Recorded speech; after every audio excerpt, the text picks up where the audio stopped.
कि आप कहीं होटल बना रहे हैं, सच में आप होटल बना रहे हैं कहीं, आप जो है वो पंचायत चुनाव के इलेक्शन से बच रहे हैं, इससे भाग रहे हैं। हम पंचायत चुनावों से नहीं भाग रहे। पंचायत चुनाव होने, पंचायत चुनाव कोई पार्टियां नहीं लड़ती है। दूसरा ये कह रहे हैं कि इस बार कांग्रेस को ऑल्टो में फिट कर देंगे। 2027 में दिसंबर में 52 सीटर वोल्वो बस में बैठकर आएंगे।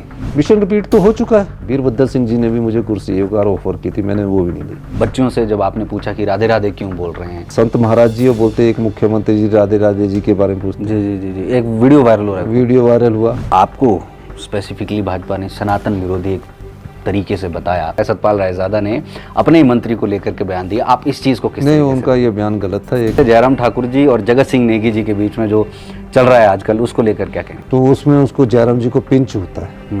भाजपा ने अपने समय में कृषि सखी, पशु सखी भरी, हमने मित्र भर दिए, तो उसमें क्या दो रहे हैं?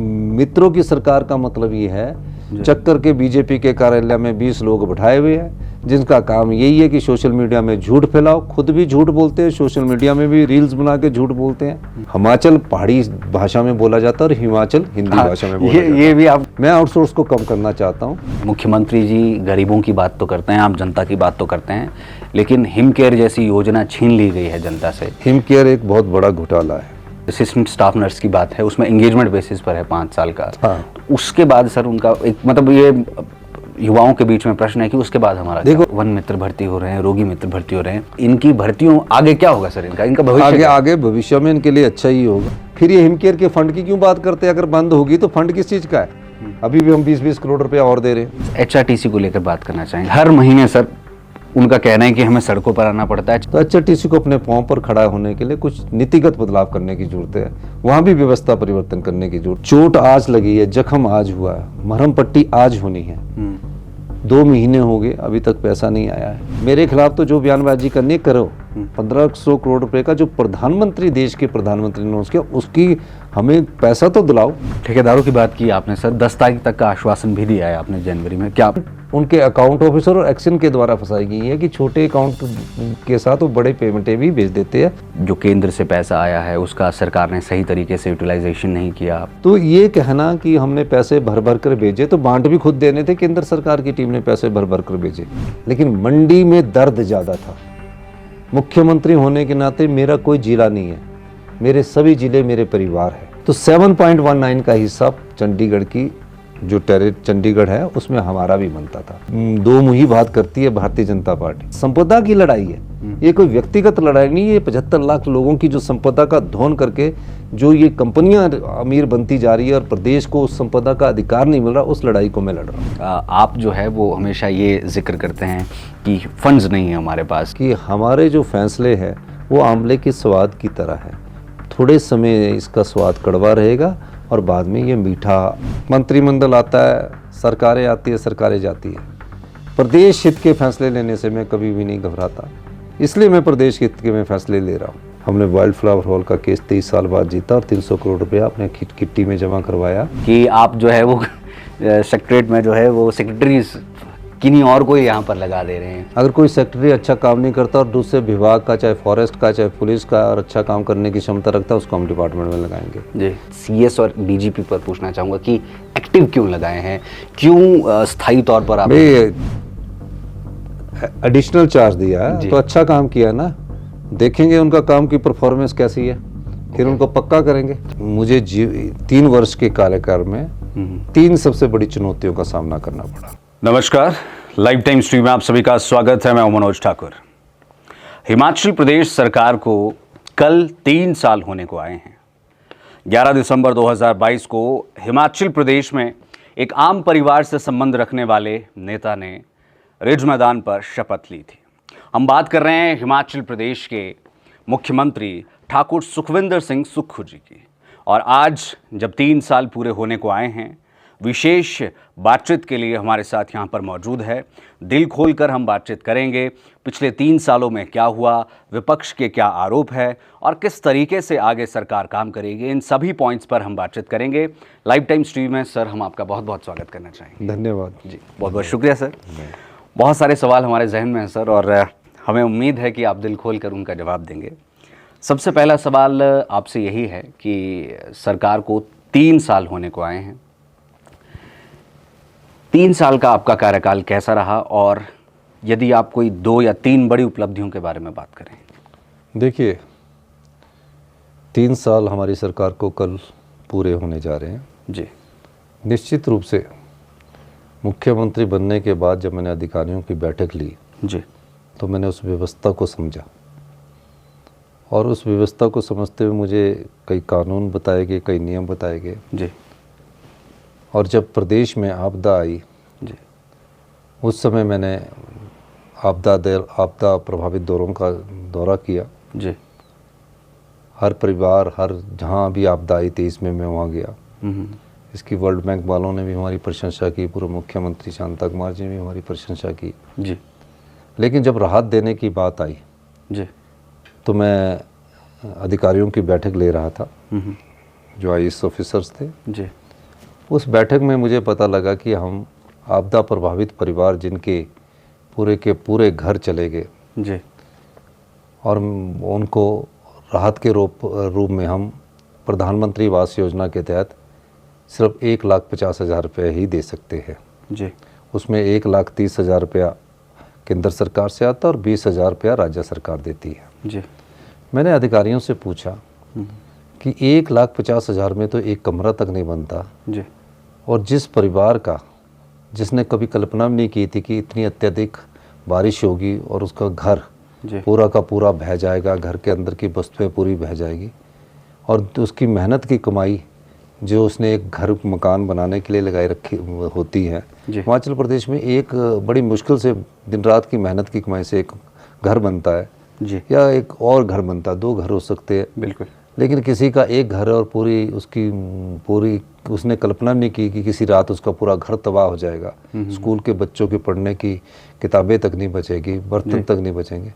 उसको 1,50,000 रुपया प्रधानमंत्री आवास योजना के तहत देकर हम क्या उसका भला कर रहे हैं। मैं खुद एक आम परिवार से आता हूँ, इस दर्द को जानता था। जी तो मुझे अधिकारियों ने कहा कि नियम ऐसे हैं, कानून ऐसे हैं, और ऐसी ही व्यवस्था पिछले 40 साल से चल आ रही है। जी 2023 के आपदा के बाद आपने देखा होगा, मैंने कहा कि ऐसी व्यवस्था को बदलना होगा। जी 1 मीटिंग हुई, 2 मीटिंग हुई। मैं बाढ़ग्रस्त इलाकों का दौरा करने के बाद हर शाम को बैठक लेता था। हर शाम मुझे रूल और कानून आते थे। जी फिर मैंने कहा कि इस व्यवस्था को बदलिए। जी कहा 40 साल से ऐसी व्यवस्था चली आ रही है। मैंने उस व्यवस्था को बदलने की नींव रखी, और मैंने व्यवस्था परिवर्तन के द्वारा प्रदेश की आपदा प्रभावित परिवारों को, जहां प्रधानमंत्री आवास योजना के तहत 1,50,000 होता था, हिंदुस्तान में सबसे ज़्यादा आपदा राहत पैकेज की घोषणा की, जिसमें 7 लाख रुपया 2023-24 में आपदा प्रभावित परिवारों को हमने घर बनाने के लिए दिया। जिसका आंशिक रूप से टूटा हुआ घर था उसको सिर्फ 5,000 रुपया मिलता था, हमने 1 लाख रुपया दिया। जिसका भैंस या गाय आपदा प्रभावित क्षेत्रों में मर जाती थी तो उसको 15 या 20-25,000 रुपया देता था, हमने उसको बढ़ाकर 55,000 रुपये किया। ये व्यवस्था परिवर्तन के द्वारा हम ये इसको कर पाए। ये हमारा उन आपदा प्रभावित परिवारों को राहत का, जिनका भी घर गया, ज़मीन गई, कुछ भी गया, हमने उनको राहत पहुंचाई, और 4500 करोड़ रुपए का आपदा राहत पैकेज अपने वहाँ से किया। ये इस बात की मुझे खुशी है कि इस वर्ष 25-26 की आपदा में हम 8 लाख रुपया दे रहे हैं। ये सब क्यों हुआ? क्योंकि उस पुरानी व्यवस्था को बदला गया, जिस पुरानी व्यवस्था से 1.5 लाख रुपया प्रधानमंत्री आवास योजना या इंदिरा आवास योजना के तहत बदला गया था। ये व्यवस्था परिवर्तन हमने किया। जी सर, जी पहले ही दिन से आपको मालूम है और सभी को पता है कि फंड्स की कमी रही है। आपदाएं भी जो है वो, जब आपने कुर्सी संभाली तो उसके बाद से आपका नाता जो है वो एक तरीके से आपदाओं से हर साल गुजरना पड़ा है हिमाचल प्रदेश को। आपको नहीं लगा कि जो ये 40 साल से चल रहा था, जैसे कि 1 लाख 1.5 लाख रुपए दिया जा रहा है, आपने 7 लाख रुपए देने की घोषणा की, आपको नहीं लगा कि इतना बड़ा मतलब अमाउंट आप वहाँ पर दे रहे हैं, इसको कहीं और पर यूटिलाइज किया जाए? कभी मन में विचार आया? मेरा जीवन चुनौतियों और संघर्ष से ही बड़ा रहा है जी, और मुझे 3 वर्ष के कार्यकाल में 3 सबसे बड़ी चुनौतियों का सामना करना पड़ा जी, जिसमें प्राकृतिक आपदा भी एक चुनौती थी। जी। मैं पहली चुनौती की बात करना चाहूँगा, और आपने कहा कि आपने कहाँ से दिया, कैसे दिया। इस चुनौती को मैंने ये सोच कर दिया कि एक आम परिवार का घर बनाने में हम उसको उतनी मदद नहीं कर सकते, लेकिन इतनी मदद की जाए ताकि वो अपने घर को अच्छा बना सके। जी। इसके लिए पैसे का आर्थिक तंगी थी। आर्थिक तंगी हमारे समय की नहीं है, ये आर्थिक तंगी भारतीय जनता पार्टी ने 2022 में जो चुनावी गारंटियाँ, जो फ्री वीज़ बांटे, वैसे तो दो मुही बात करती है भारतीय जनता पार्टी, और जगह जाकर बोलते हैं कि आप ये फ्री वीज़ नहीं होनी चाहिए। अपने आप इन्होंने फ्री वीज़ बांटे, 600 के करीब शिक्षा संस्थान खोल दे, तकरीबन कितने ऐसे चीज संस्थान खोल दिए जिस पर करोड़ रुपया खर्च किया जाने लगा। उसको देखा नहीं गया कि सही मायने में अगर खोलने भी थे तो जहाँ जरूरत है वहाँ खोलने थे, वो राजनीतिक आधार पर खोले गए। जी। और प्रदेश के 75,000 करोड़ का कर्ज था जी। 10,000 करोड़ रुपए का एरियर था। जी। उसके बाद आपदा आ गई, आपदा प्रभावित परिवारों को राहत पहुंचानी थी। जी। मैंने उन लूप होल्स को जो जनता की संपदा भ्रष्टाचार के चोर दरवाजे से लुटा दी जाती थी उसको रोका और आपदा प्रभावित परिवारों की मदद की। ओके सर, मंडी में भी आपका एक कार्यक्रम हुआ जहां पर आपने 8-8 लाख रुपए जो है वो वहां पर आपदा प्रभावितों को दिए। भारतीय जनता पार्टी ने इस पर भी सवाल खड़े कर दिए। नेता प्रतिपक्ष जयराम ठाकुर जी ने ये कहा कि जो केंद्र से पैसा आया है उसका सरकार ने सही तरीके से यूटिलाइजेशन नहीं किया और खूब पैसा आया, भर भर के पैसा आया। इसको आप किस तरीके से देखते हैं? 7-7 लाख रुपए भी दिए आपने, उसके बावजूद इस तरीके के आरोप। भारतीय जनता पार्टी के नेता झूठ बोलते हैं और झूठ बोलने का पैमाना भी उनका अब तो नापना पड़ेगा कि इतने झूठ बोल दिए उन्होंने। जी। मुझे ये चीज़ समझ नहीं आती कि भारतीय जनता पार्टी के नेताओं को ये मानना होना चाहिए कि 23-24 में केंद्र सरकार ने एक सेंट्रल की टीम भेजी और जो भी पैसा केंद्र सरकार से आता है पहले उसका आंकलन किया जाता है। जी। केंद्र की टीम भेजी, उसने 9300 करोड़ रुपए का आंकलन किया कि सरकार को आपदा के बाद केंद्रीय टीम ने आंकलन किया कि 9300 करोड़ रुपए का नुकसान हुआ। राज्य सरकार के अधिकारी उनके साथ गए। आंकलन किसने किया? केंद्र की भारतीय जनता पार्टी की सरकार की केंद्रीय टीम ने, राइट। जी। और उन्होंने 9300 करोड़ रुपया भेजा और उसके बाद अभी 2 साल बाद पीडीएनए के रूप में 2000 करोड़ रुपया है, जिसमें 1500 करोड़ रुपया केंद्र सरकार देगी और 500 करोड़ रुपया राज्य सरकार अपना 25% का अंशदान देगी। जी। उसमें से भी जो नुकसान की भरपाई का पैसा केंद्र सरकार ने देना था अभी तक 451 करोड़ रुपया है। तो पैसे भर भर कर कहाँ भेजे? और जो एनडीआरएफ एसडीआरएफ का अमाउंट है वो आपदा नहीं आने से पहले भी 20-21 में भी मिलता रहा, 22-23 में भी मिलता रहा, 17-18 में भी मिलता रहा जब से सरकार आई, और 14-15 में मिलता रहा। वो उसमें कुछ आपदा का पैसा तो इन्होंने लिया ही नहीं है। तो ये कहना कि हमने पैसे भर भर कर भेजे, तो बांट भी खुद देने थे, केंद्र सरकार की टीम ने पैसे भर भर कर भेजे। केंद्र सरकार की जो टीम है वो पीडीएनए का ही पैसा दे दे। हम तो जयराम जी को कह चुके कि पीडीएनए का ही पैसा दिला दीजिए, वो नहीं दिलाते। तो सच कौन है और झूठ कौन है? विधानसभा में बोला कि 5000 करोड़ रुपया दिया। मैंने बोला 5000 करोड़ का नोटिफिकेशन तो दिखाओ जब आप छोटी छोटी नोटिफिकेशनें लेकर आते हैं। तो ये कहना, झूठ कहना इनकी फितरत हो गई है। और सोशल मीडिया में, बस सोशल मीडिया इनके बहुत तेज है। चक्कर के बीजेपी के कार्यालय में 20 लोग बैठाए हुए हैं जिनका काम यही है कि सोशल मीडिया में झूठ फैलाओ। खुद भी झूठ बोलते हैं, सोशल मीडिया में भी रील्स बना के झूठ बोलते हैं और तरह तरह की अफवाहें वो करते हैं। मेरे खिलाफ व्यक्तिगत तौर से इन्होंने एक कैंपेन चला रखा है जिसमें मेरी छवि को ये दागदार करने की कोशिश कर रहे हैं। पर वो चलो एक राजनीतिक बात है, लेकिन झूठ नहीं बोलना चाहिए।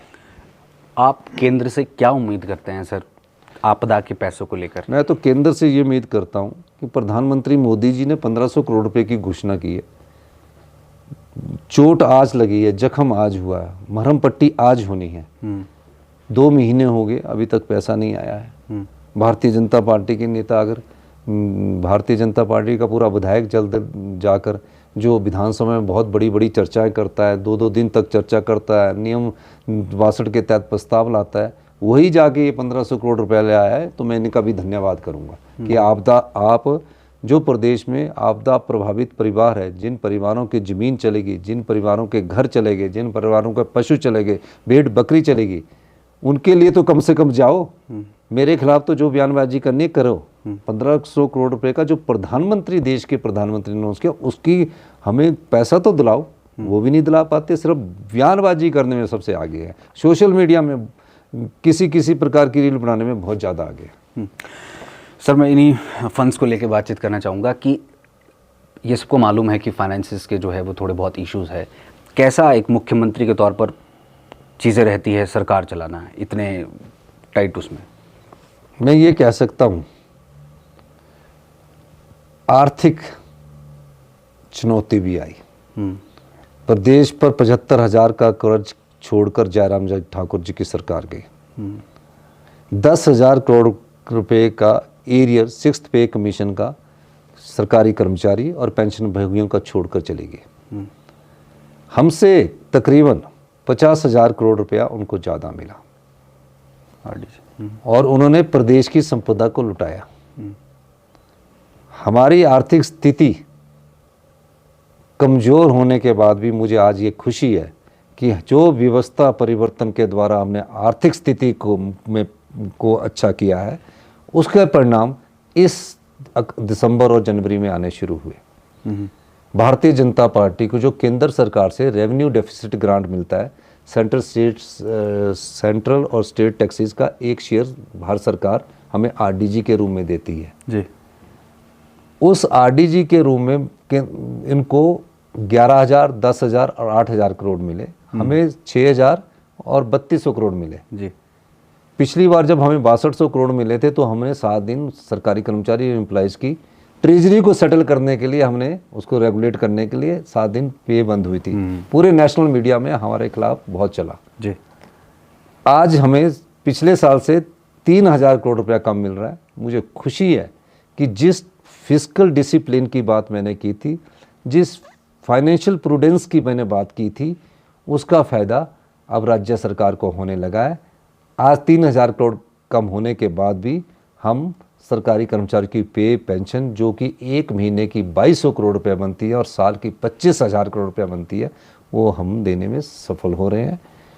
ठीक है, थोड़ी बहुत छोटे छोटे ठेकेदारों की पेमेंट फंसी है जी, उसमें बड़े ठेकेदारों को कोई प्रॉब्लम नहीं, लेकिन उनकी पेमेंट उनके अकाउंट ऑफिसर और एक्शन के द्वारा फंसाई गई है कि छोटे अकाउंट के साथ वो बड़े पेमेंटें भी भेज देते हैं, जिसके कारण उनको नुकसान होता है। हम अभी व्यवस्था परिवर्तन के द्वारा आर्थिक स्थिति पर, आर्थिक चुनौती को पार करते हुए, आर्थिक सुधार की दृष्टि से आगे बढ़ते हुए आत्मनिर्भरता की ओर बढ़ रहे हैं। ठेकेदारों की बात की आपने सर, 10 तारीख तक का आश्वासन भी दिया है आपने जनवरी में, क्या नहीं? अगर 10 तारीख से पहले 5 लाख और 10 लाख के एक ही टोकन होगा तो पेमेंट सारी कर दी जाएगी जी। अच्छा सर, मंडी में आप 3 साला जश्न कह लीजिए या विजन कह लीजिए या जो भी आप इसे कह रहे हैं, कि आखिर मंडी में ही क्यों? देखिए, मंडी में सबसे ज़्यादा नुकसान हुआ है। ये जनसंकल्प रैली एक ऐसी रैली है जिसमें जनता के प्रति जो हमारी सरकार 3 साल पहले बनने के बाद जो हमने संकल्प जनता की सेवा का लिया, उस जनसंकल्प रैली का ये हमने मंडी में करने का निश्चय किया। मंडी से हमें 1 सीट आई है, 9 सीटें हम हारे हैं। लोकसभा की भी हम 4 सीटें हारे हैं जी। राज्यसभा की भी हम 3 सीटें, जिसमें लोकतंत्र को खरीदा गया था, एक राज्यसभा की भी सीट हारे। लेकिन मंडी में दर्द ज़्यादा था। मुख्यमंत्री होने के नाते मेरा कोई जिला नहीं है, मेरे सभी जिले मेरे परिवार है, तो मंडी के लोगों को ज़्यादा नुकसान हुआ, मंडी में राहत पहुँचे। इस दृष्टिकोण से मंडी में हमने ये जनसंकल्प रैली का आयोजन किया है। जनता के प्रति लिया गया संकल्प को हम मंडी रैली में अपना बताएंगे। मतलब ये पॉलिटिकल कोई राजनीति कोई नहीं, कोई राजनीति नहीं। मैं तो चाहूँगा कि जनसंकल्प रैली में भारतीय जनता पार्टी के लोग भी आए।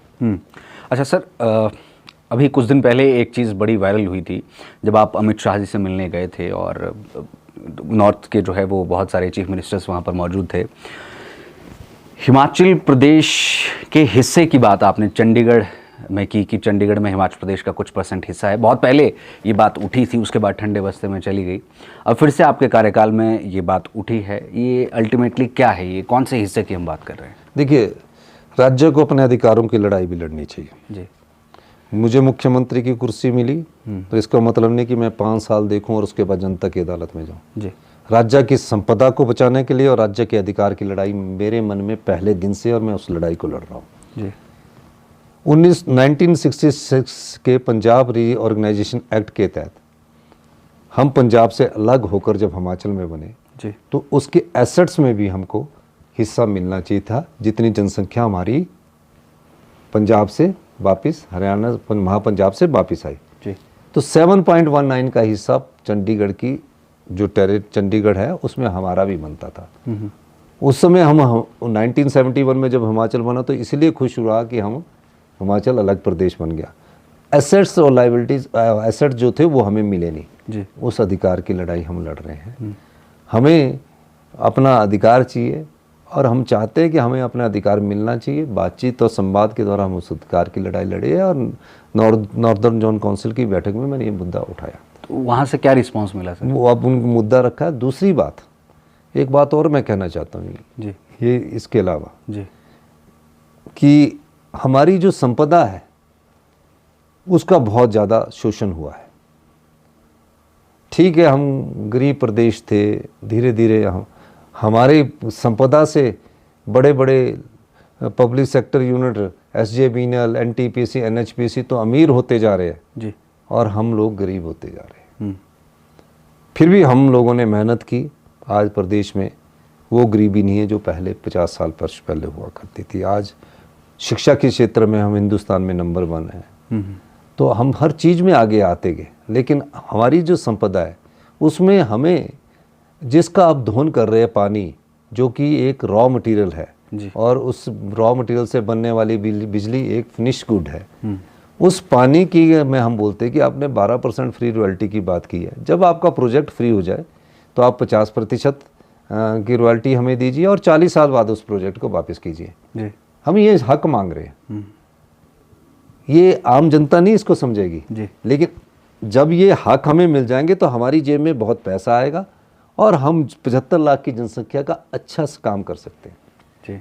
हमने बोला SJVNL ने जो आपने एग्रीमेंट की है भारतीय जनता पार्टी की सरकार ने धोला से लूरी सुन्नी में, जी। उसमें हमारी जो पॉलिसी है 12, 18, 30, 40 के हिसाब से हमें प्रोजेक्ट मिलना चाहिए। ये संपदा की लड़ाई है, ये कोई व्यक्तिगत लड़ाई नहीं है। ये 75 लाख लोगों की जो संपदा का धोन करके जो ये कंपनियां अमीर बनती जा रही है और प्रदेश को उस संपदा का अधिकार नहीं मिल रहा, उस लड़ाई को मैं लड़ रहा हूँ।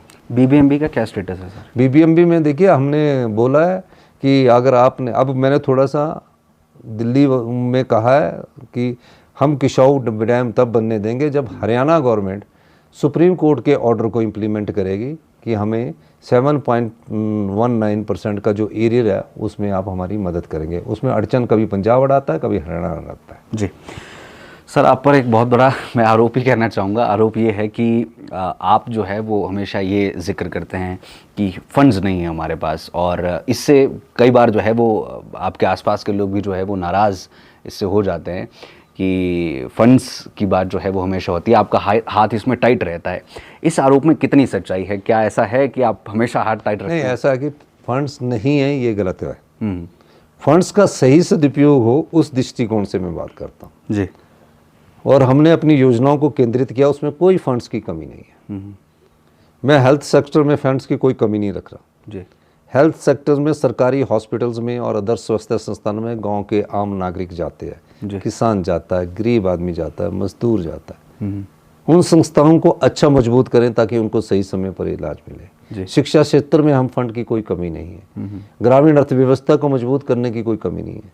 लेकिन फंड्स जो चोर दरवाजे से भ्रष्टाचार के रास्ते द्वारा लुटा दिए जाते थे उसको मैंने रोका है, जिसके कारण थोड़ा बहुत कहीं विरोध होता है। लेकिन मैं उनको भी कहना चाहता हूँ कि हमारे जो फैसले हैं वो आंवले के स्वाद की तरह है। थोड़े समय इसका स्वाद कड़वा रहेगा और बाद में ये मीठा लगता है, और 3 साल बाद अब इस स्वाद को लोग मीठा समझने लगे हैं। हेल्थ सेक्टर में भी देखने लगे हैं और सेक्टर में भी इस दृष्टिकोण से हम काम कर रहे हैं। सर, मैं एक चीज़ जानना चाहूँगा, मेरे दिमाग में अभी ये प्रश्न पैदा हुआ है। प्रश्न ये है कि मैक्सिमम अगर हम देखें चीफ मिनिस्टर्स को, अगर हम पीछे भी जाएं तो सभी चीफ मिनिस्टर्स बड़ा स्मूथ चलना ज़्यादा पसंद करते हैं कि जो चल रहा है जैसे उस हिसाब से चलते हैं, ज़्यादा कुछ करने की मतलब आवश्यकता नहीं, जो सिस्टम जैसे चल रहा है वैसे।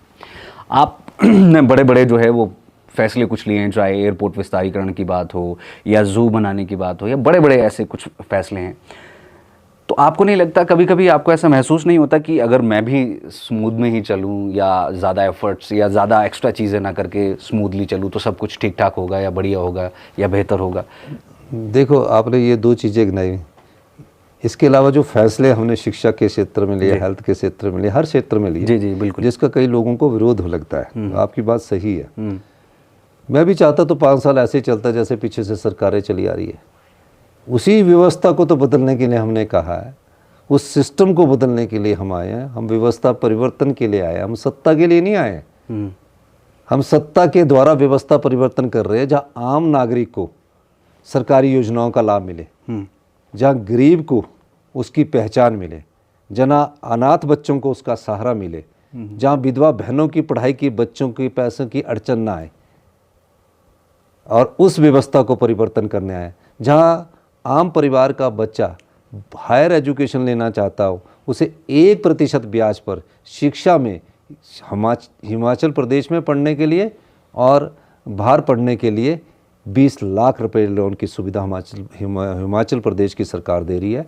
हिमाचल पहाड़ी भाषा में बोला जाता है और हिमाचल हिंदी भाषा में बोला जाता है। ये भी आप, तो मैं दोनों डायलेक्ट्स में बात करता हूँ। ओके सर, मैं हिमाचल इसलिए बोलना पड़ता है कि हमारे अपनी लैंग्वेज में ना हिमाचल बोलते हैं पहाड़ी देश में, और ये हिमाचल इसलिए बोलना पड़ता है कि हिंदी भाषा में बोलना पड़ता है। इसको लेके आपको ट्रोल करते हैं बहुत नहीं, ज़्यादा? मैं जान के बोलता हूँ, क्योंकि मेरे को आम आदमी ये सोचे कि हम आपकी जो बेचारे गाँव के लोग रह गए वो हिमाचल बोलते हैं जी, और हिमाचल भी बोलते हैं, लेकिन ये अच्छा लगता है। जी बिल्कुल सर। मैं इन फैसलों की बात हम कर रहे थे, ये क्रांतिकारी एक तरीके के फैसले, रेवोल्यूशनरी फैसले। आपको नहीं लगता कि कई बार सरकार की इमेज भी एक तरीके से डेंट हो जाती है? देखिए, सरकार ने नीयत अच्छी है।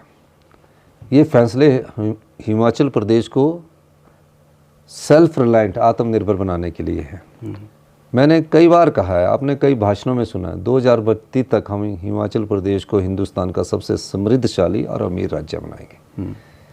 फैसले लेने पड़ेंगे जी। मुख्यमंत्री आते हैं, मंत्रिमंडल आता है, सरकारें आती है, सरकारें जाती है। प्रदेश हित के फैसले लेने से मैं कभी भी नहीं घबराता, इसलिए मैं प्रदेश हित के मैं फैसले ले रहा हूँ। और मेरा ये मानना है कि समाज के सभी वर्गों को हम अच्छा करने की सोचते हैं। सारा समाज हमारा परिवार होता है। सिर्फ महज रूटीन्स गवर्नमेंट चलाकर आप सत्ता में रहकर अपना समय तो व्यतीत कर सकते हैं, फिर लेकिन फैसलों से आप प्रदेश को आत्मनिर्भर बना सकते हैं। और जब प्रदेश आत्मनिर्भर होगा तो 75 लाख लोगों की जेब में पैसा होगा। हमारे बच्चे बाहर नौकरी में नहीं जाएंगे, हमारे बच्चों की जेब में यहीं पैसा होगा। कोई बद्दी 10,000 की नौकरी नहीं ढूंढेगा। हम वो परिकल्पना करते हैं कि हिंदुस्तान का सबसे समृद्धशाली और अमीर राज्य होगा जब सबके पास किसी ना किसी रूम में वो पैसा कमाने का रोजगार होगा। जी, भाजपा आप पर बड़ा आरोप लगाती आई है, मित्रों की सरकार पहले ही दिन से ये कह रही हैं। तो क्या जो अब आप लगातार मित्रों की भर्तियां, मतलब वन मित्र, रोगी मित्र, ये मित्र, वो मित्र, तो क्या ये उन आरोपों का जवाब है या फिर क्या है ये जो आप मित्रों की भाजपा ने अपने समय में कृषि सखी, पशु सखी भरी, हमने मित्र भर दिए, तो उसमें क्या दो रहे हैं जी। तो मित्र क्यों भरे जा रहे हैं? मित्र नहीं है ये। एक तरफ तो हम रेगुलर नियुक्तियां कर रहे हैं जो सैंक्शनड पोस्टें हैं जी, दूसरी तरफ हम चाह रहे हैं कि जो खाली हैं जहां तुरंत प्रभाव से आउटसोर्स की नियुक्तियां की जाए और साथ साथ में रेगुलर नियुक्तियां भी की जाए। तो मित्रों की सरकार का मतलब ये है कि हमारे साथ संगठन से 30-35 साल से लोग चले हैं जी। तो 30-35 साल से जो लोग संगठन में एनएसयूआई यूथ कांग्रेस से कांग्रेस का पोस्टर लगा रहे हैं, कांग्रेस, उन लोगों को अगर हम एमएलए बन गए हैं तो उनको मंत्री भी बनाना है। तो इन सब लोगों को ये कहने की एक आदत पड़ गई है। और हमारी कोई मित्रों की, हमारी सखियों की सरकार नहीं है। ये मित्रों की सरकार का मतलब दुश्मनों की सरकार नहीं है, मित्रों की ही सरकार होती है। जी। अच्छा सर, एक चीज़ आपसे ये पूछना चाहेंगे, जैसे वन मित्र भर्ती हो रहे हैं, रोगी मित्र भर्ती हो रहे हैं, खुश है युवा की भर्तियां हो रही है अब, लेकिन क्या इनकी भर्तियों आगे क्या होगा सर? इनका भविष्य आगे भविष्य में इनके लिए अच्छा ही होगा। और मैं कहना चाहता हूँ बद्दी की 10,000 की नौकरी से सरकारी 10,000 15,000 की नौकरी अच्छी है। जी सर, नौकरियों की बात कर ही रहे हैं, आपने पटवारी की अभी भर्तियां निकाल दी है 500? नहीं, पटवारी की निकाली है, असिस्टेंट स्टाफ नर्सेज की निकाली है, रिक्रूटमेंट में 300 पोस्टें और निकालने जा रहे, बड़ी भारी भर्तियां निकल रही है। पुलिस की 1000 भर्तियां हो चुकी है, 6000 पंप पैरा फीटर्स और पैरा मल्टीपर्पज़ वर्कर्स की नौकरियां निकाली है, 6000 टीजीटी नॉन मेडिकल की भर्तियां निकाली, काफ़ी भर्तियां निकाली है जी। और आउटसोर्स की भर्तियां भी निकाली है। मैं आउटसोर्स को कम करना चाहता हूं और टेम्परेरी बेस पर एक पीरियड में लाना चाहता हूँ कि 5 साल या 6 साल का पीरियड हो जहाँ हमें टेम्परेरी पोस्टों की रिक्रूटमेंट करने की ज़रूरत है। और सर जैसे असिस्टेंट स्टाफ नर्स की बात है, उसमें एंगेजमेंट बेसिस पर है 5 साल का। हाँ। तो उसके बाद सर उनका एक मतलब ये युवाओं के बीच में प्रश्न है कि उसके बाद हमारा देखो अभी तो वो हमने टेम्परेरी बेस पर भर रहा, साथ ही हम रेगुलर नर्सेज की भर्ती भी करने जा रहे हैं, बैच वाइज नर्सेज की भर्ती भी करने जा रहे हैं। ये तो इसलिए कि मेडिकल कॉलेज में जो मेडिकल कॉलेज हमारे चले उसमें 40% ही स्टाफ है, 60% की कमी है। तो कैसे किया जाए जल्दी? अच्छा ठीक। तो अगर वो 5 साल तक रहेंगे तो 5 साल के बाद उनके लिए कोई और पॉलिसीज आ जाएगी, ऐसी कोई बात नहीं है। अभी तो फिक्स्ड अमाउंट पर ला रहे हैं, ये इसलिए ला रहे हैं कि अपनी सिस्टम को ठीक करना है। रेगुलर भर्ती नर्सिस की भी होनी है, उसी तरह हम एजुकेशन को भी हम जो हमारे नए डे बोर्डिंग बोल रहे हैं, नए स्टाफ की भर्ती कर रहे हैं, रेगुलर भर्ती भी साथ कर रहे हैं। ओके सर, जयराम ठाकुर जी ये आरोप लगा रहे हैं बार बार कि मुख्यमंत्री जी गरीबों की बात तो करते हैं, आम जनता की बात तो करते हैं, लेकिन हिम केयर जैसी योजना छीन ली गई है जनता से। हिम केयर एक बहुत बड़ा घोटाला है। हिम केयर की योजना का उद्देश्य अच्छा था, धरातल पर सही ढंग से रहनी चाहिए थी। मैं कह सकता हूँ कि हिम केयर की योजना को बंद नहीं किया गया, लेकिन हिम केयर के घोटाला को हमने रोका है। साल में 4 बार हिम केयर का कार्ड बनेगा, 1 महीने में 30 दिन होते हैं, क्वार्टरली कार्ड बनेगा और 30 दिन में कार्ड बनते रहेंगे। उसके बाद सभी मेडिकल ऑफिसर्स को ये डायरेक्शन दी है कि कोई गरीब पेशेंट आता है उसका हिम केयर कार्ड बनाने के लिए आप ऑथराइज्ड है, आप बना सकते हैं। उनको बोला कि 100 कार्ड बनाने की आपको पावर है, अगर 100 कार्ड से भी ज़्यादा बनाना चाहे उसके लिए भी हम रूल्स में प्रोविज़न करने जा रहे हैं जी। तो हिम केयर बंद कहाँ हुई है? हिम केयर जो घोटाला आपके समय हुआ है, प्राइवेट हॉस्पिटलों का 380 करोड़ रुपया हमने देना है, उससे क्या इलाज होता है प्राइवेट हॉस्पिटलों में? जब हमारे मेडिकल कॉलेज जो IGMC है, टांडा है, जहाँ 19 साल पुरानी MRI की मशीनें, 20 साल पुराने एक्सरे की मशीनें, जब वहाँ ही इलाज ढंग से नहीं होता तो प्राइवेट जिसने MBBS की उसको हिम केयर का ऑथराइजेशन क्यों दिया? वहाँ क्या इलाज हुआ? तो 300 करोड़ रुपया उनका देना है। तो जिसकी जो MBBS डॉक्टर एक क्लिनिक चलाता था उसमें उसने अपनी बिल्डिंग बना ली जी। और जो कुछ एक प्राइवेट हॉस्पिटल थे तो पैनल रिकॉग्नाइज्ड हॉस्पिटल करने थे जो अच्छे बड़े डॉक्टरों के थे, प्राइवेट में भी करने थे, वो नहीं किए। सारे हिमाचल के जितने भी जिसने क्लिनिक खोले वो सब हिम केयर में रजिस्टर्ड हो गए। शॉप्स जितने भी मेडिकल शॉप है सारी हिम केयर में रजिस्टर्ड हो गए। हमने हिम केयर को बंद नहीं किया, हम उसके उद्देश्य की पूर्ति के लिए कि आम आदमी को इलाज मिले वो हमने नियमों में परिवर्तित किया और हम उसमें उनके इलाज कर रहे हैं जी। आपको मैं डिटेल दूंगा कि कितने हिम केयर के बंद करने की बात करें, कितने लोगों का इलाज हो गया। फिर ये हिम केयर के फंड की क्यों बात करते हैं? अगर बंद होगी तो फंड किस चीज़ का है? अभी भी हम 20-20 करोड़ रुपया और दे रहे हैं। ये चीज़ मैं बताना चाहता हूँ। सर एक सवाल मेरे जहन में एकदम से ही आ गया, हालांकि मैं थोड़ा बाद में पूछने वाला था। कोरोना के समय में भी आपने अपने पास से खूब पैसे जो है वो उस समय पर भाजपा की सरकार थी उनको दिया था, और आपदा के समय पर भी 51 लाख रुपए आपने जो है वो दिए थे। बावजूद इसके आप पर ये आरोप लग रहे हैं, पूर्व मंत्री ने लगाए हैं कि आप कहीं होटल बना रहे हैं और लैंड वगैरह कुछ तगड़ा चल रहा है, दंगे एंड ऑल सारी बहुत सारी चीज़ें चल रही है। सच में आप होटल बना रहे हैं कहीं पे? क्या है ये मतलब? देखो प्रदेश की जनता जानना चाह रही है। 35 साल से राजनीति में हूँ और 20 साल से लगातार MLA हूँ। उससे पहले मैं 10 साल काउंसलर रहा हूँ जी। मेरे जीवन में ना तो संपत्ति बनाने का ध्येय है ना होटल बनाने का ध्येय है। मैंने भी देखा एक पूर्व मंत्री ने मुझ पर आरोप लगाया कि फागू में एक होटल बन रहा है जी। मेरा कोई होटल फागू में नहीं बन रहा। फागू में 20 साल पहले मैंने जगह ली है, वो अभी जगह वैसी है। अगर मेरा कोई होटल बन रहा है तो मैं उस मंत्री के नाम पे कर दूंगा। फिर एक और अफवाह फैली कि मैडम स्टोक्स के यहाँ इनकी जगह ली हुई है। मेरे कोई जगह नहीं, अगर मेरे नाम पर या मेरे किसी और भी बेनामी नाम पर किसी के आपको लगता है मैं आप ही के नाम पर कर दूंगा। जीवन में मैंने ना तो होटल बनाना है ना ही मैंने कोई जगह खरीदनी है। मेरे एफिडेविट में 15 साल से जो जगह है उसी को आपने देख लेना, निकाल के वही होगी। और अगर कोई ऐसी जगह का आपको पता लगता है तो मैं जो जगह का पता लगाने वाला होगा उसके नाम पर दे दूंगा, दान ही कर दूंगा। मैं तो इस चीज़ों में नहीं पड़ता, मुझे क्या जरूरत थी? फिर क्यों मुझे ये बीजेपी का जो सोशल मीडिया का सेल है वो मेरी छवि को दागदार कर रहा है। मैं हिमाचल के हित के फैसले कर रहा हूँ, तो उन्होंने बोला कि इनकी ईमानदारी पर भी दाग करो कि ये कहाँ से बना रहे, कौन सा होटल बन रहा भी तुम्हारे नाम पर कर देता हूँ, कोई मेरे दोस्त का बन रहा तो भी तुम्हारे नाम पर कर देता हूँ। कोई अपना प्राइवेट, कोई बाहर से आके होटल बना रहा, मेरे को उससे क्या लेना। मेरी ज़मीन के साथ अगर कोई होटल बना रहा, कोई बीजेपी के समय का बना रहा है, वो मेरा थोड़ी हुआ। अच्छा, मैंने कोई होटल वोटल के लिए मैं राजनीति में नहीं आया जी। मैं विरोधाभास के बाद भी राजनीति में आया। कई लोगों ने मेरी इंक्वायरी कराई। जीवन में मैं कभी भी ईमानदारी से पीछे नहीं हटा।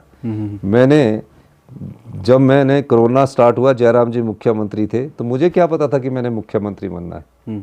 मैंने 11 लाख और 1 साल की सैलरी राकेश सिंघा जी और मैंने पूरी दी थी, यानी कि 35 लाख हमारा सैलरी का जोड़ के होगा। मैं तो 11 लाख एक्स्ट्रा दिए थे, सिंघा जी ने भी पूरी सैलरी दी थी, मैंने भी पूरी सैलरी दी थी। आप रिकॉर्ड मंगा सकते हैं। और जब आपदा आई, मेरे पास जितने पैसे जमा थे मैंने सारे आपदा में दिए। मैंने होटल बनाना होता तो मैं होटल भी बनाता, ज़मीनें भी खरीदता। ये मेरा शौक नहीं है, मेरी सोच नहीं है। मेरी सोच हिमाचल के हित की है, और जो हिमाचल के चोर दरवाजों से भ्रष्टाचार के रास्ते जो पैसे कमा रहे हैं, उनको उनके दरवाजे बंद करने की सोच है, ताकि अनाथ बच्चों को उस पैसे का लाभ मिले, विधवाओं के बच्चों को उसका पैसे का लाभ मिले, दिव्यांगों को उसके बच्चे का पैसे का लाभ मिले, शिक्षा के क्षेत्र में सभी परिवारों को 12 लाख की इनकम वाले को 1% ब्याज पर 20 लाख रुपया मिले। ये कैसे हुआ? ये सब इस दृष्टिकोण से हुआ कि हमने ईमानदारी सोच से और फैसले लेकर हमने लोगों की भलाई के कार्य किए है। लोग समझेंगे। पर भारतीय जनता पार्टी की सोशल मीडिया को कहना चाहता हूँ कि आप इतने निचले स्तर पर भी ना जाए। होटल जमीन की बात उनके मंत्रिमंडल के सदस्य करते, कागज लाए, फैक्ट्स लाए, जमाबंदी लाए, ततीमा लाए, और बेनामी है तो बताए। ऐसी झूठी बातें करके अच्छा नहीं लगता। सर, पेंशनरों को आपने कहा है कि 1 महीने के अंदर आपके मेडिकल बिलों पेंशनों के मेडिकल बिल की कोई समस्या नहीं है, पर उनके विभाग के लोग मेडिकल बिल देंगे, सारे पेंशनों के मेडिकल बिल दे दिए जाएंगे। HRTC को लेकर बात करना चाहेंगे। हर महीने सर उनका कहना है कि हमें सड़कों पर आना पड़ता है, चाहे पेंशनर मुझे समझ नहीं आता कि HRTC में इतने ड्राइवर, कंडक्टर और इंस्पेक्टर की ज़रूरत है। बाकी स्टाफ को मैंने चाहता हूँ, वो मुख्यमंत्री साहब जी भी मेरे से बात करते हैं, हर महीने हमको 60 करोड़ रुपए देते हैं। जो HRTC इतनी बसें चलाती है 3000, उसकी सारी कमाई HRTC के पास रहती है, सरकार में नहीं आती। हम 720 करोड़ रुपया साल का HRTC को ग्रांट देते हैं। तो HRTC को अपने पांव पर खड़ा होने के लिए कुछ नीतिगत बदलाव करने की ज़रूरत है, वहाँ भी व्यवस्था परिवर्तन करने की ज़रूरत है, जिसके लिए मैं और डिप्टी CM मेहनत कर रहे हैं, मुकेश अग्निहोत्री जी भी मेहनत कर रहे हैं, हम चर्चा कर रहे हैं। और हम चाहते हैं कि HRTC के एम्प्लॉयज़ को पे भी मिले, टाइम पर सैलरी भी मिले और बोनस भी मिले, और वो टाइम भी मिले। मैं जानता हूँ, उनकी दर्द को जानता हूँ, इसलिए मैंने 300 नई बसें, इलेक्ट्रिकल खरीदने का वो और बात की है, छोटे टेम्पो ट्रेवल खोलने की बात की है, उसको हम सस्टेन कर रहे हैं। थोड़ी दिक्कत जरूर है, मैं उसको भी ठीक करने की आने वाले समय में कोशिश करूँगा। आश्वासन देते हैं आप? नहीं, मैं ठीक करूँगा उसको। जी सर, यहाँ पर भाजपा का एक और आरोप है, क्योंकि आरोप अब आप मुख्यमंत्री की सीट पर बैठे आरोप हैं, मुख्यमंत्री की कुर्सी पर लगते जी, हैं। जी। और तो भाजपा का विपक्षी पार्टी होने के नाते एक दायित्व भी बनता है, पर सच लगाए। उनका ये कुछ तो कागज पत्थर रखे। हाँ जी, ये आरोप है कि आप जो है वो पंचायत चुनाव के इलेक्शन से बच रहे हैं, इससे भाग रहे हैं, और उनका ये कहना है कि आप डिज़ास्टर का हवाला दे रहे हैं। जब सड़कें नहीं थी तब भी इलेक्शंस होते थे, इस पर आप क्या कहेंगे? सबसे पहले तो मैं उजड़े घरों को बसाऊं, जो परिवार बेघर हो गए उनको बसाऊं। पंचायत चुनाव को 2 या 3 महीने लेट भी हो सकते हैं जी। हम पंचायत चुनावों से नहीं भाग रहे। पंचायत चुनाव होने, पंचायत चुनाव कोई पार्टियां नहीं लड़ती है। पंचायत चुनाव तो जनता लड़ती है, और लोकतंत्र की मजबूती के लिए 73वां और 74वां संशोधन राजीव गांधी जी ने किया था जी। हम ये पंचायत चुनाव करवाएंगे, लेकिन सबसे पहले उजड़े घरों को बसाना है, बेघर घरों को बसाना है, उन परिवारों को राहत पहुंचानी है, उन सड़कों को ठीक करना है। बागवान का 100 करोड़ रुपए का सेब सरकार को खरीदना पड़ा। आप राहत पैकेज दिलाने में मदद करते नहीं हैं भारतीय जनता पार्टी के लोग। मोदी जी ने जो घोषणा की वही दिला दो। तो हम आगे पंचायत चुनाव जल्दी से करवाना चाहते हैं। जयराम ठाकुर जी का एक बयान खूब सोशल मीडिया पर वायरल हो रहा है। आपकी ऑल्टो गाड़ी की वो तारीफ़ कर रहे थे कि उन्हें ऑल्टो से बेहद प्रेम है। आप विधानसभा जाते हैं तो पहले दिन कई मरतबा देखा गया है कि आप उसी में जाते हैं। क्यों जाते हैं ये भी जानना चाहूँगा। और दूसरा ये कह रहे हैं कि इस बार कांग्रेस को ऑल्टो में ही फिट कर देंगे। इस पर आप क्या कहेंगे? देखो, पहले तो आपने बोला ऑल्टो में क्यों जाता है। जी देखो, मेरे पास पहले मारुति 800 थी, जी। फिर मैंने ऑल्टो खरीदी 2006-7 में खरीदी होगी। मारुति का एक्सीडेंट हुआ तो मैंने अपनी कमाई से ऑल्टो खरीदी। मैं एमएलए था जी। एमएलए था, ठीक है। हम आम परिवार से उठ के मुख्यमंत्री बने, और जो हमारी क्षमता होती है, जेब होती है, उसी के हिसाब से पैसा खर्च करते हैं जी।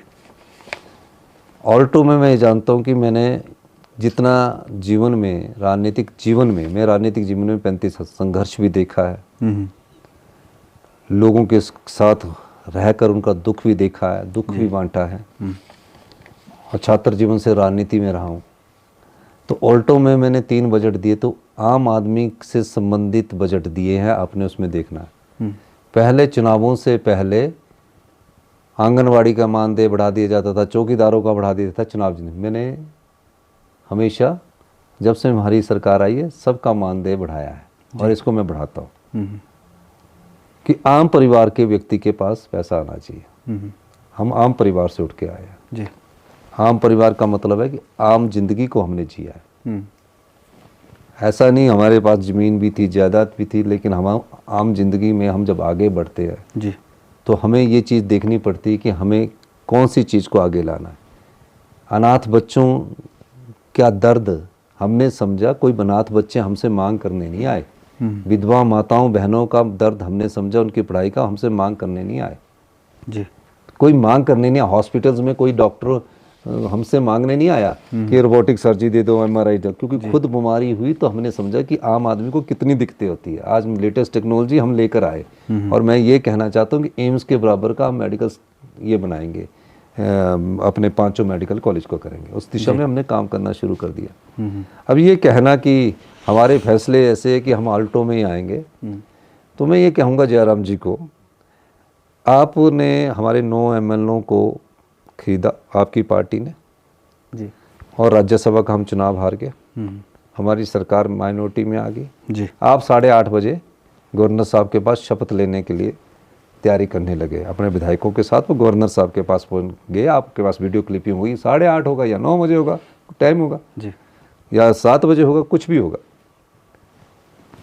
मैं ये कहना चाहता हूँ, और आपने सदन में बोला कि अब इस सरकार को भगवान भी नहीं बचा सकते। जो पार्टी के आंतरिक षड्यंत्र था वो तो हुआ ही, लेकिन उस समय इन्होंने कहा, भगवान जी ने, देवी देवताओं जी ने और प्रदेश की जनता जी ने हिमाचल प्रदेश में आम लोगों की सरकार को, आम परिवार के लोगों की सरकार को दोबारा बनाया, और हम दोबारा 40 पर पहुंचे। इस ख्याल में ना रहना अगली बार हम 2027 में दिसंबर में 52 सीटर वोल्वो बस में बैठकर आएंगे। क्या बात है। ये मैं इसलिए कह रहा हूँ, हमने कोई कुर्सी को ये सोचकर कार्य नहीं किया कि रूटीन की सरकारें चलानी है। हमने आम जनता के लिए व्यवस्था में बदलाव किया है, इसीलिए व्यवस्था परिवर्तन कहता हूँ। मेरी व्यवस्था से कुछ लोगों को कष्ट जरूर हुआ है, उसमें पत्रकार बंधु भी हो सकते हैं जो, और सचिवालय के गलियारों में कई लोग ऐसे बैठे होते हैं जो शिमला के में चर्चा करते हैं जी। लेकिन गांव के लोगों को फायदा हमारी व्यवस्था परिवर्तन से हुआ। शिक्षा के क्षेत्र में व्यवस्था परिवर्तन से फायदा हो रहा है। शिक्षा के क्षेत्र में जयराम जी के समय गुणात्मक शिक्षा में 21वें स्थान पर थे, आज हम 5वें स्थान पर आए हैं। हेल्थ सेक्टर में 40% पर 40 साल से आपके आईजीएमसी चल रहा है, मतलब 40% स्टाफ से आईजीएमसी टांडा चल रहे, पोस्टें क्रिएट नहीं की जा रही थी। 19 साल पुरानी एमआरआई की मशीन आज लगी हुई है। मैं रोज़ पूछता हूँ कि कब उसको उद्घाटन करना, पैसा आ गया, सब जगह लगा रहा हूँ जी। तो लोगों को भी धोखा दे रहे थे। व्यवस्था परिवर्तन के द्वारा आने वाले 1 साल में एम्स के स्तर के 5 मेडिकल कॉलेज हिमाचल प्रदेश के होंगे, ये मैं कह सकता हूँ। और ग्रामीण अर्थव्यवस्था में आज दूध वाले को दूध का उचित मूल्य मिल रहा है, गाय पालक भैंस पालक को उचित मूल्य मिल रहा है। अभी जो 2 बीघा में सोलर पावर प्रोजेक्ट लगाएगा उसको 4 लाख रुपए की इनकम होगी, उसको हम ब्याज पर 5% का सब्सिडी अनुदान देंगे। ये हिमाचल के लोगों के लिए कर रहे हैं हम, और इसलिए 52 सीटर का इंतजार कीजिए बोलना। जी। हाँ, और उस दिन आप 52 सीटर का जब इंतजार करेंगे तो आपको पता लगेगा कि हम मतलब आएंगे। मैं अल्टो में बजट अल्टो में प्रस्तुत करता हूँ, लेकिन 52 सीटर बस आएगी उस दौरान, मतलब 40 से भी ज़्यादा 52 सीटर। आप मिशन रिपीट की बात कर रहे हैं? मिशन रिपीट तो हो चुका है। जब 9 एमएलए गए तो मिशन रिपीट हुआ, तब भी तो हमारी द्वारा सरकार बनी। मिशन रिपीट हुआ। कोई समझता नहीं था कि कांग्रेस को द्वारा लोग चुनकर भेजेंगे। चारों लोकसभा की सीटें भारतीय जनता पार्टी ने जीती, विधानसभा की सीटें हमने जीती। हिमाचल की जनता ने हमें विधानसभा में चुना, तो मिशन ही रिपीट था। उस समय डर तो पैदा हुआ होगा सर। मैं देखो, मेरे मन में कोई डर नहीं था, क्योंकि मैं कुर्सी के प्रति कभी ना रहा नहीं। वीरभद्र सिंह जी ने भी मुझे कुर्सी एक बार ऑफर की थी, मैंने वो भी नहीं ली। मैं आज के लिए मुख्यमंत्री के लिए सोचता हूँ। आज के लिए मैं मुख्यमंत्री बनकर अच्छा फैसला करने की सोचता हूँ, और अच्छा फैसला आप युवाओं के लिए होगा, हमारे लिए नहीं है। लेकिन थोड़ा कड़वा फैसले, कड़वे जैसे जो आमले का जो स्वाद होता है ना, शुरू में कड़वा होता है, बाद में वो मीठा होता है। हमारे फैसले उस आमले की तरह है। सर, भाजपा अभी धर्मशाला में उन्होंने जो है वो रैली की, वहाँ पर आपको स्पेसिफिकली भाजपा ने सनातन विरोधी एक तरीके से बताया, और वहाँ पर आपकी एक राधे राधे करके बिट्स एंड क्लिप्स में जो है वो पता नहीं उसकी क्या सच्चाई है, क्या चीज़ें हैं, वो भी बच्चों से जब आपने पूछा कि राधे राधे क्यों बोल रहे हैं, देखो उसको, ये क्या सच्चाई है? उसको सनातन विरोधी बता रहे हैं। अपने आप तो राम मंदिर, रामलला की मूर्ति की स्थापना के समय आधे दिन की छुट्टी की, हमने पूरे दिन की छुट्टी की जी। हम कंजका पूजन भी करते, देसी भाषा में बोलते हैं ना, कन्या पूजन को कंजका बोलते हैं। कंजका जी।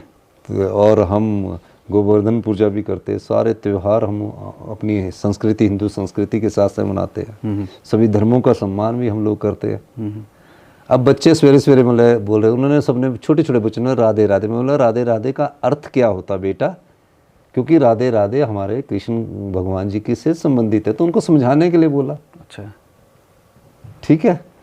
फिर उसके बाद दिल्ली से श्रीकांत जी आए, उन्होंने बोला कि मुख्यमंत्री के कानों तक राधे राधे जी की आवाज़ पहुंचनी चाहिए। और उसके बाद देखिए कि एक संत महाराज जी वो बोलते, एक मुख्यमंत्री जी राधे राधे जी के बारे में पूछते। जी जी जी जी, एक वीडियो वायरल हो रहा है। वीडियो वायरल हुआ। बीजेपी का सोशल मीडिया और नेशनल मीडिया में इतना ज़्यादा संपर्क है कि एकदम ही वायरल कर दिया। अरे भाई, कोई भ्रष्टाचार की बात के कागज ला के बोलो, फैक्ट्स ला के बोलो। ये कभी पता नहीं कौन कौन से मुद्दों को लेकर, कभी टॉयलेट टैक्स, कभी नॉन वेजिटेरियन की बातें लेकर छवि को खराब करने की कोशिश करते हैं। मेरी को कुछ नहीं लेना भारतीय जनता पार्टी ने जो चक्कर में सोशल मीडिया वाला डिपार्टमेंट बैठाया हुआ है मेरी छवि को। मुझे सिर्फ जनता के लिए काम करना है, और जब तक मैं हूँ मैं जनता के हित के काम करूँगा, और आप देखना कि उसका लाभ जनता को मिलेगा आने वाले 2 वर्षों में भी। देखना, पुलिस में आपने 30% आरक्षण महिलाओं का किया, अब आप कह रहे हैं कि अग्निशमन में भी महिलाओं को इंक्लूड करेंगे, और क्या क्या तोहफे हैं महिलाओं के लिए आपके? पुलिस में नहीं, हमने हर जगह अग्निशमन महिलाओं को सम्मिलित किया, और निश्चित रूप से आने वाले समय में महिलाओं को हम प्राथमिकता देते हैं जी। सभी सेक्टर में महिलाओं को प्राथमिकता देना चाहता हूँ। महिला माता भी है, बहन भी है, पत्नी भी है, और सबसे पहले समाज को चलाने वाला अगर कोई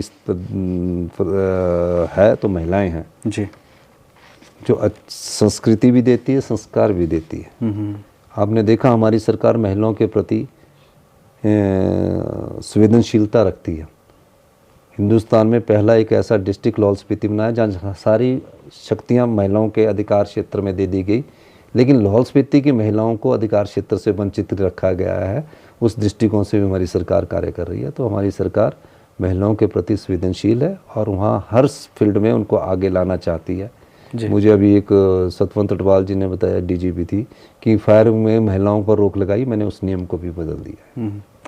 सर, मैं एक सवाल पूछना चाहूँगा। अभी वाइल्ड फ्लावर हॉल का हम जो है वो प्रदेश सरकार केस जीती, उसका सही मायनों में फ़ायदा क्या हो रहा है सरकार को? अभी क्या मतलब पहले और अब में क्या चेंजेस? देखिए, 23 साल से आप एक भी पैसा नहीं ले रहे थे। 23 साल बाद हम उस पैसे को ले रहे हैं, और हमने उस केस को जीता। सरकार के जो भी केस थे हारते ही रहते थे, चाहे वाइल्ड फ्लावर हॉल है, चाहे JSW है, चाहे कुछ और है, कोई केस जीतता नहीं था। हमने बोला ये केस हारने के पीछे तर्क क्या है, क्योंकि जो सरकार की तरफ से वकील लड़ते थे वो भी उस कंपनी के होते थे और जो प्राइवेट कंपनी के होते थे वो भी इस कंपनी। हमने उस व्यवस्था को बदला। हमने वाइल्ड फ्लावर हॉल का केस 23 साल बाद जीता और 300 करोड़ रुपया अपने किट्टी में जमा करवाया, और JSW के यहाँ 12% की रॉयल्टी को हमने 18% में जीता, और आज 250 करोड़ रुपये का उसका हमको लाभ मिलने जा रहा है। शराब के ठेकों की जो नीलामी हुई बीजेपी ने रिन्यू करके 4 साल में 450 करोड़ रुपया कमाया, हमने 1 साल में ऑक्शन करके 450 कमाया है। यही व्यवस्था परिवर्तन है, जहाँ सरकार में राजस्व भी अर्जित किया और भ्रष्टाचार के चोर दरवाजों को भी बंद किया। यही मैं कहना चाहता हूँ। सर, इतने बड़े पोस्ट पर आप हैं, तो जैसी बड़ी बड़ी कंपनियां हिमाचल प्रदेश में, आप SG बैंक की बात कर रहे हैं, JSW की बात कर रहे हैं, क्या कभी बाहरी इन्फ्लुएंस डालने की भी कोशिश होती? नेचुरली कई प्रकार का इन्फ्लुएंस होता है, उससे बचकर चलना पड़ता है। और इन्फ्लुएंस कोई बाहरी कई प्रकार के इन्फ्लुएंस होते हैं। सर, ऊना में अभी लेटेस्ट जो है वो हॉट इशू चल रहा है। सतपाल रायजादा ने अपने ही मंत्री को लेकर के बयान दिया, आप इस चीज़ को किस नहीं, उनका ये बयान गलत था। ये किस संदर्भ में दिया गया इस बारे में मेरी उनसे बात नहीं हुई। जयराम ठाकुर जी, रैपिड फायर एक तरीके से, जयराम ठाकुर जी और जगत सिंह नेगी जी के बीच में जो चल रहा है आजकल, उसको लेकर क्या कहेंगे? नहीं, जगत सिंह नेगी जी ईमानदार व्यक्तित्व है, मेहनत करते हैं, काम करते हैं, और निश्चित रूप से जयराम जी को के बारे के सत्य को उजागर करते हैं कि 16 हेलीपैड बना दिए, इतनी सड़कें बना दी, तो उसमें उसको जयराम जी को पिंच होता है कि मैं मुख्यमंत्री था, मैं कुछ भी कर सकता था। उस चीज़ से वो उनके बीच में थोड़ा सा टकराव रहता है, लेकिन बाद में सेटल हो जाता है। एक चीज़ और पूछना चाहूँगा सर, बधाइयाँ आपको, अब फाइनली प्रदेशाध्यक्ष कांग्रेस को मिल ही चुका है लंबे अंतराल के बाद। विनय कुमार जी को आप एज ए लीडर किस तरीके से देखते हैं? बहुत अच्छे लीडर हैं, 3 बार चुनाव जीते हैं, अब पार्टी को चलाएंगे और हम सब लोगों का उनको सहयोग रहेगा। किस तरीके से संगठन का विस्तार और सारी चीज़ें? वो संगठन का विस्तार, उनको हमने कहा कि आप संगठन का विस्तार करिए, वही हमारा कोई इसमें ज़्यादा इंटरफेरेंस नहीं रखेंगे। ओके सर, 1-2 प्रश्न और है। आउटसोर्स वालों के हमें बार नहीं, आउटसोर्स को हम कम करना चाहते हैं, इसलिए हम टेम्परेरी बेस पर भर्तियां लाने जा रहे हैं जी। धीरे धीरे हम आउटसोर्स को कम करेंगे, और आउटसोर्स के लिए भी मेरे मन में है कि किस प्रकार की पॉलिसी बनाई जाए। कई सरकारें आके चलेगी, लेकिन हम इस बारे में गंभीरता से विचार कर रहे हैं। सफलता कितनी रहती है आने वाला समय बताएगा। एक प्रश्न मेरा ये है सर कि अब अफसरों का भी आपको जो है वो खूब विरोध देखने को मिलता है कई बार, कि आप जो है वो सेक्रेटरीट में जो है वो सेक्रेटरीज किन्हीं और को यहाँ पर लगा दे रहे हैं। देखो, मैं हाँ, इस पर आपका क्या टेक है और आगे क्या करने वाले हैं? क्या ये अब चीज़ ऐसे ही चलने वाली है? ये व्यवस्था परिवर्तन का दौर है। जो सेक्रेटरी अच्छा काम करेगा, हमें कोई हटाने की जरूरत नहीं। अगर कोई सेक्रेटरी अच्छा काम नहीं करता और दूसरे विभाग का, चाहे फॉरेस्ट का, चाहे पुलिस का, और अच्छा काम करने की क्षमता रखता है, उसको हम डिपार्टमेंट में लगाएंगे जी। मुझे IAS ऑफिसर एसोसिएशन भी मिली थी, मैंने उनसे भी कहा कि आप परफॉर्म करिए, लोगों को डिलीवरी करिए, हम उसमें आपके साथ हैं। अगर नहीं डिलीवरी करेंगे तो मुझे निसंकोच कहना पड़ रहा है कि मुझे कोई भी ऑफिसर लगाने में कोई हिचकिचाहट नहीं होगी। एक प्रश्न और है सर, मैं पूछना चाहूँगा, भाजपा का ये आरोप है, मैं CS और DGP पर पूछना चाहूँगा कि एक्टिव क्यों लगाए हैं, क्यों स्थायी तौर पर आप एडिशनल चार्ज दिया है, तो अच्छा काम किया ना, देखेंगे उनका काम की परफॉर्मेंस कैसी है, फिर उनको पक्का करेंगे। एडिशनल चीफ सेक्रेटरी और एडिशनल DGP को लगाने का मतलब ये है कि धीरे धीरे हम उनको देख के, उनकी कार्यप्रणाली को देख के फिर रिकमेंड करेंगे, इसमें कौन सी दो है जी। सर, कुछ एक्सक्लूसिव अगर आप हमें बताना चाहें मंत्रिमंडल विस्तार को लेकर? मंत्रिमंडल विस्तार हाईकमांड के हाथ में, हाईकमांड उसको मंत्रिमंडल विस्तार को करेगा। और प्रदेश की जनता को क्या संदेश देना चाहिए? बस कि आज 3 साल में हमने जनता की सेवा की है, निश्चित रूप से उसका लाभ जनता को मिलना शुरू हो गया। यही मैं प्रदेश की जनता से कहना चाहूँगा। बहुत बहुत धन्यवाद।